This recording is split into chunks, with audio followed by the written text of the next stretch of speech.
If you haven't heard by now, I'm Apurba. I moved to West Allis, Wisconsin a few years ago with my husband Tom and dog Cooper. Big foodies and outdoor enthusiasts, we quickly made this city our home. Over the past few years, we've made amazing friends, indulged in the local restaurant scene, discovered fantastic parks, became regulars at the breweries, and participated in countless community events.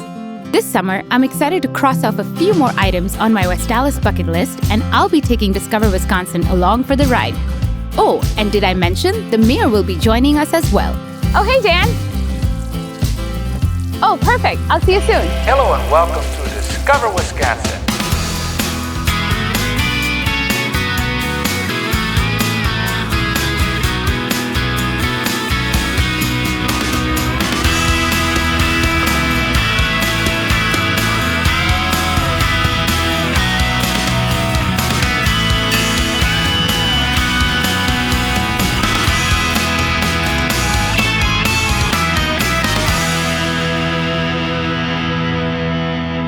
My Sunday morning ritual called for none other than Gby Bakery, a classic West Allis gem since 1937. Here, I'll snag some fresh homemade crullers and hot ham sandwiches for Mayor Dan and myself, because let's be honest, we all know Mayor Dan is a fellow foodie.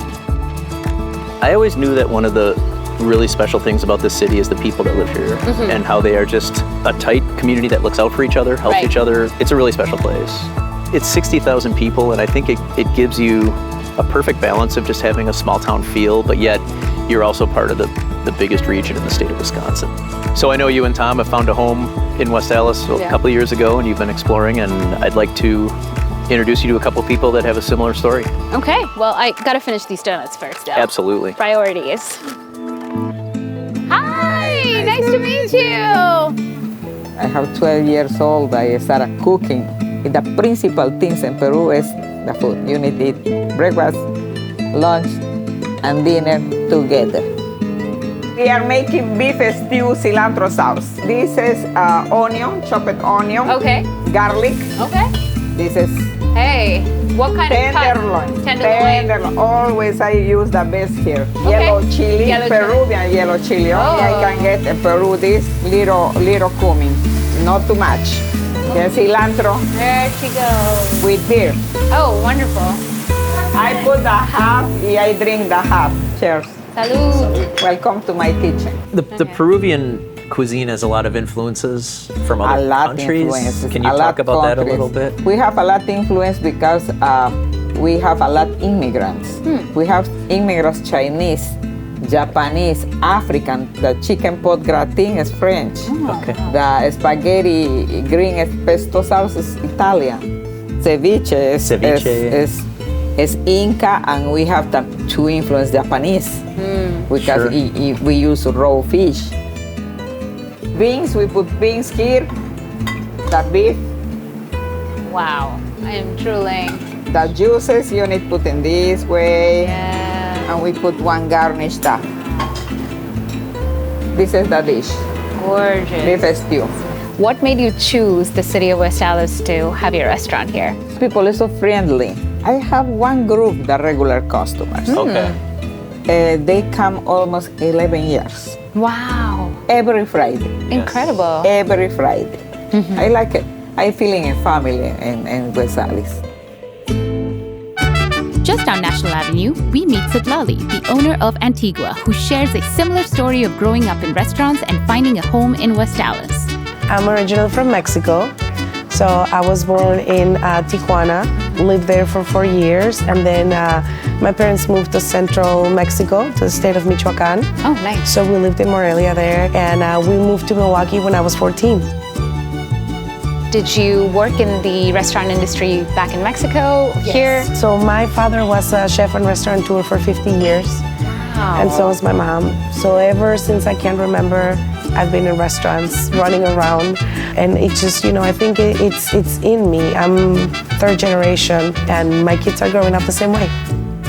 My husband and I are both from Mexico, so we have a heavy feature on Central Mexican cuisine, but we also have food from Ecuador, from Colombia, from Peru, from Argentina, and from Spain. How do you get inspiration for these dishes? And a lot of the inspiration really comes from family and friends.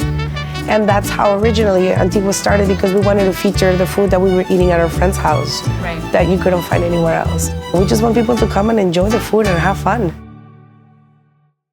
My next adventure? Farm to table, or should I say forest to table. We begin with T and Carly, the owners of Wild Roots, and sure enough, to the roots of the woods we go. For T, foraging was just the beginning. Another hotspot for local ingredients, the West Allis Farmers Market, filled with local vendors 3 times a week, May through November. This first dish, we're going to make Parisian gnocchi.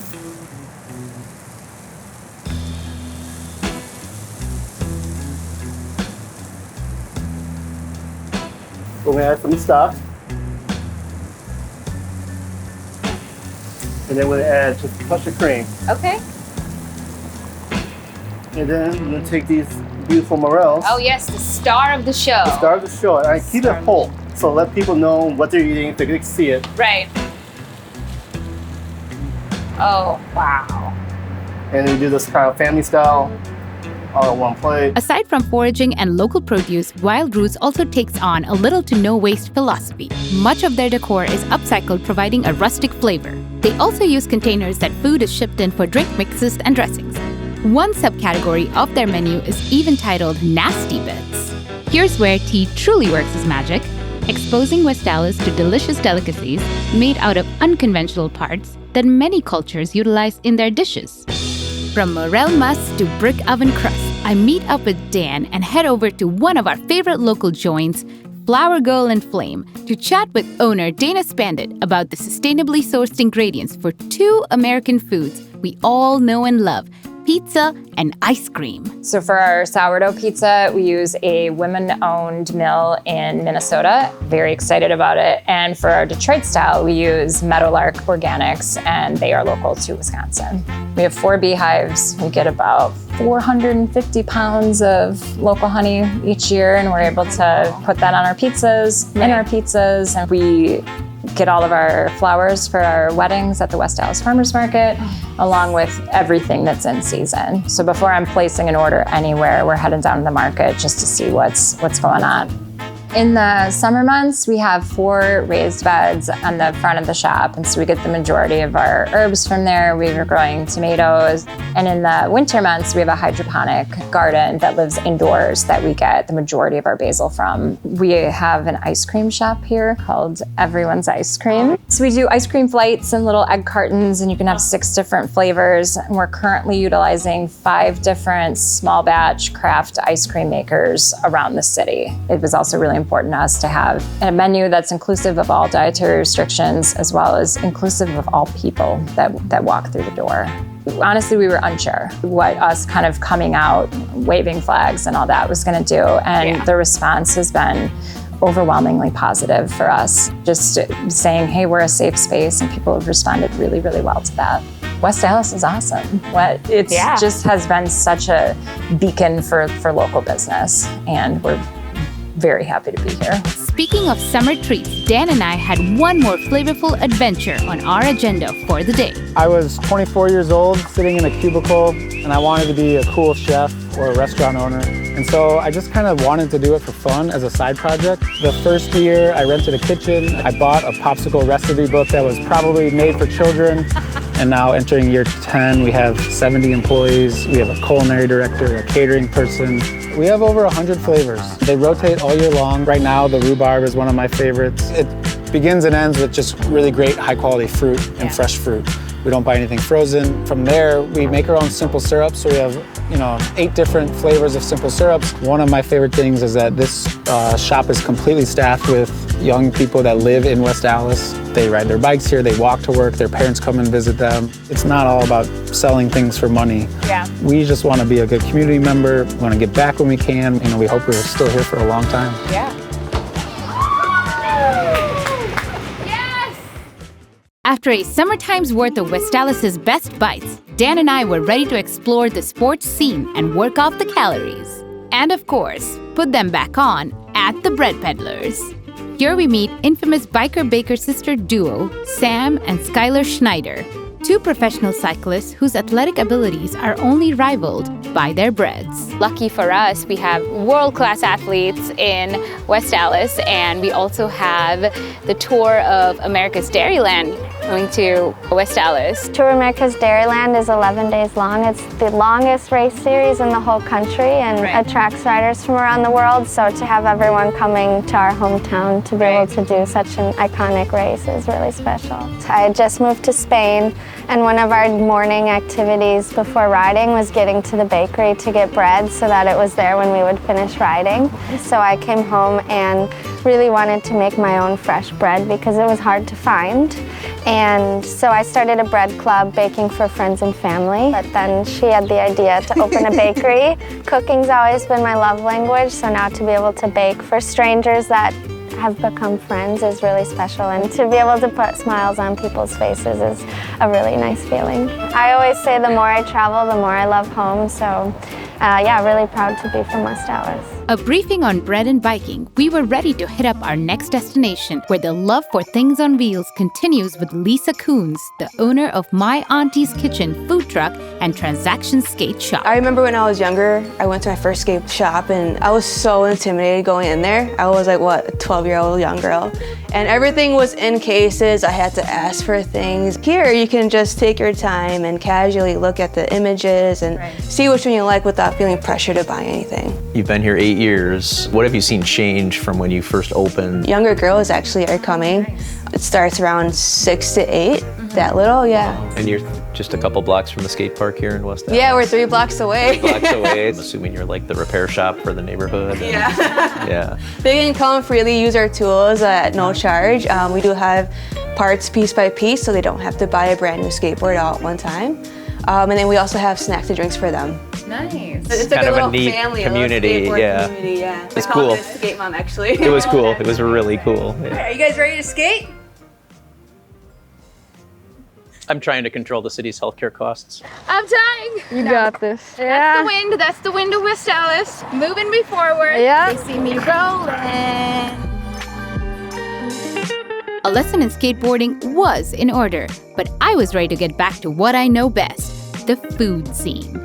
Once again, food and sports are not mutually exclusive, especially when it comes to beer. Tom and I head over to Prospective Brewing Company for one of Ben and Dan's many soccer game watch parties. Owners and brothers, the two were actually both science teachers before opening up their brewery. Chasing their true passions, they quit their jobs and started their business. Sounds like these two have a pretty great life perspective. Although a crisp beer is a perfect ending, we weren't done yet. It's the morning of the tour of America's Dairyland bike races, where Dan and I cheer on our new friends Sam and Skylar. This community event is sponsored by Mark Lutz, owner of West Allis Cheese and Sausage Shop, and many other businesses along Beaches Street, for which he has been a catalyst for positive economic impact.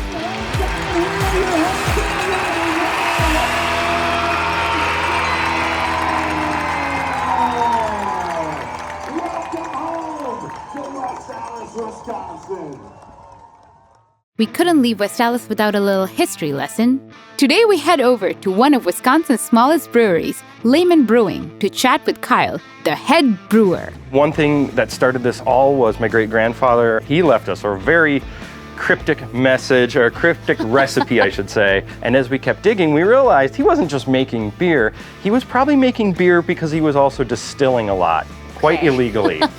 His method for brewing is quite primitive, and we have yet to adopt all of his techniques, but we have put together the best recipe we can that we think our customers would enjoy. Another place that uses old family recipes? Kegel's Inn. Well, this was my great-grandpa's restaurant. He opened it up in 1924, right during the middle of Prohibition. We turn 100 years old next year, and there's just something nostalgic about keeping everything looking the same, tasting the same, right, that you just can't beat. When you walk in this front door here, you're just taken to a different world, okay? That big, heavy door closes behind you. You're in this room with stained glass windows. The atmosphere is calm and genuine, friendly, and the food is fantastic. Traditional food that you'll find right across the pond in Bavaria. You're drinking a really good beer. Tell us a little bit about all the beer that you offer here. Yeah, well, just like our recipes that came from the old world, so does our beer. Okay. and we hire the best brewmeisters in Germany that have been doing it for 1,000 years, literally, to make the beer. Comes over the boat, we import it, and man, it's like fresh off the boat. We say Prost. Yeah. Love it. When there's this big family that walks in through the door and you see great grandma as like the last one coming in, and all the kids scurry around her, and mom and dad are bringing, you know, brothers and sisters, and it's one big family, 4 generations deep. And it really just cuts to my core, because like food is like the core of those memories, right? Like you may not remember being at Kegel's 20 years ago, but as soon as you smell the food, the flavors, the noise, you go, man, I think I was here for Grandma's 96th birthday, and we had the same carrot cake, and I think my parents gave me some of that duck, and oh my God, I can't believe this is all coming back. So it's just a beautiful fabric for building more community, for building lasting memories within these walls. Finishing up our last bites, we thanked Julian and made our way over to another sweet, literally an historic business in town. Hey, Wendy. Hi. How are you? Hi. Good. How are you guys? Good. This is Apurba. Oh, pleasure. And this is her first time here, so we just need a little Freezys 101. Yes, well, welcome. We've been located in downtown West Allis since 1928. We make a lot of our candy right here in-house. Our big sellers are fairy food turtles, toffee, our whipped cream bars, our whipped homemade marshmallow, which are amazing.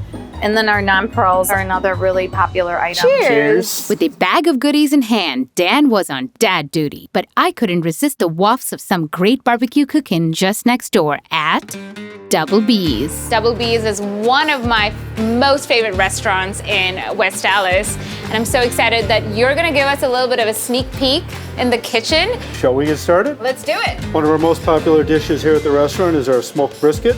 I use an herbal pesto on mine instead of a dry rub. Okay. But I do mix in all the classic spices, and now we're ready for the smoker. All right. We use hickory wood.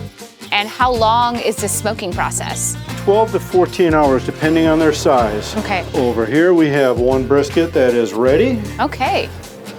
And from here, we have gorgeous brisket. That is the perfect piece.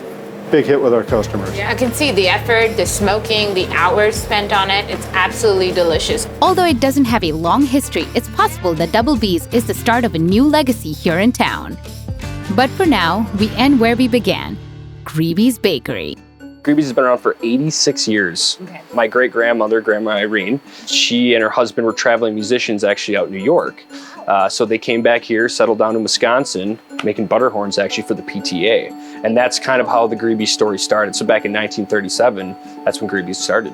Not only are we a legacy with four generations of business owners, but I love the stories where it's like, hey, my great-grandma, my grandpa, my dad, and now I come to your store. So, you know, it's really, it's a generational business, you know, even from the customer side. So to you, West Allis, to all the progress you have made and have yet to come, to the meals that bring us together, and to the amazing people that make them. It has truly been an incredible ride, and I cannot wait to see what adventures you have in store. Up and down. Oh God. Oh my God. Up and really down. Oh my God. I'm sorry, this batch is not good anymore. Is that even usable? Salud. Salud. Or we can't drink after saying salud. No, she does this to us. We like stealing food. She makes us stare at food for a half hour, and then we can eat. Visit shop.discoverwisconsin.com and discover new ways to share the Wisconsin love.